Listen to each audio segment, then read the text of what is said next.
நீங்க காவேரி பேர்ல நாங்களே வாங்கிக்கிறோம். எனக்கு ஒரு பிரச்சனையும் இல்லை. அது எப்பவுமே உங்க வீடு. நீங்க அந்த வீட்டுக்கு வரலாம் போலாம். எங்க வீட்டை நீங்க வாங்குறதுல எங்களுக்கு சுத்தமா விருப்பமே. Hi guys, welcome back to Irfan media 2.2 வந்து வீடியோ என்ன அப்டேட் பார்க்க போனால், இப்போ மகாநதி சீரியலில் அடுத்த வாரம் என்ன நடக்க போகுதுன்னு வாங்க பார்க்கலாம். மகாநதி சீரியலோட அடுத்த வாரம் ப்ரோமோ விட்டான்னு சொல்லாங்க. இந்த ப்ரோமோ பார்க்கும்போது ரொம்ப சூப்பராக இருக்குது. இந்த ப்ரோமோ என்ன விஷயம் சொல்கிறாங்கன்னா, நம்ம விஜய், நம்ம காவேரி இவங்கெல்லாம் வந்து பார்த்திங்கன்னா பட்டாசு வெடிச்சு கொண்டாடிட்டு இருக்கான்னு சொல்லாங்க. தீபாவளியெல்லாம் செலிப்ரேஷன் பண்ணிவிட்டு எல்லாருமே அசம்பிளியாகி ஹாலில் உட்காடுறாங்க. எல்லாம் உட்காந்ததுக்கப்புறம் விஜய் அவங்க பேச ஆரம்பிக்கிறாங்க. காவேரி அவங்க கேட்டிருப்பாங்க போல், இந்த வீடு வந்து நம்மளே வாங்கிக்கலான்னு சொல்லியிருப்பாங்க. அதைத்தான் வந்து விஜய் வந்து இந்த இடத்துல பாயிண்ட்டாக பேசுகிறாங்க. யமுனா, கங்கா எல்லாமே வந்து உட்காந்துருக்காங்க. காவேரி அன்சர் உட்காந்துருக்காங்க, ஓமா அன்சர் உட்காந்துருக்காங்க.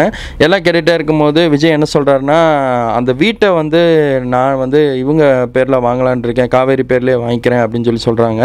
வீடு மட்டும் தான் காவேரி பேரில் இருக்கும். அது நீங்கள் எப்போ வேணாலும் வரலாம், எப்போ வேணாலும் போகலாம், அது உங்களோட வீடு அப்படின்னு விஜய் அவங்க தெளிவாக சொல்லிடுறாங்க.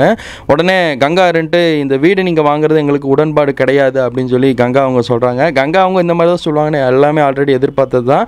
அதைத்தான் இந்த இடத்துலையே மையமாக பேசியிருக்காங்க.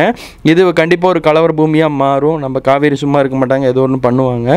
கங்கா இந்த மாதிரி சொல்லியிருக்காங்க. யமுனா அடுத்து என்ன சொல்ல போகிறாங்கன்னு தெரியல. யமுனா அவங்க பேசுறதுக்கு வாய்ப்பே கிடையாது, ஏன்னா கங்காவே எல்லாத்தையும் முடிச்சிருவாங்க. ஆனால் விஜய் அவங்க இதுக்கு என்ன ரீப்ளை கொடுக்க போகிறாங்கன்னு எபிசோடு பார்த்தா தான் தெரியும். இந்த ப்ரோமோ பற்றி உங்களோட கருத்துக்கு இப்போ என்ன இருக்குன்னு கமெண்ட்டில் சொல்லுங்கள். மகாநதி சீரியல் விறுவிறுப்பாக போயிட்டுருக்கு. தரமான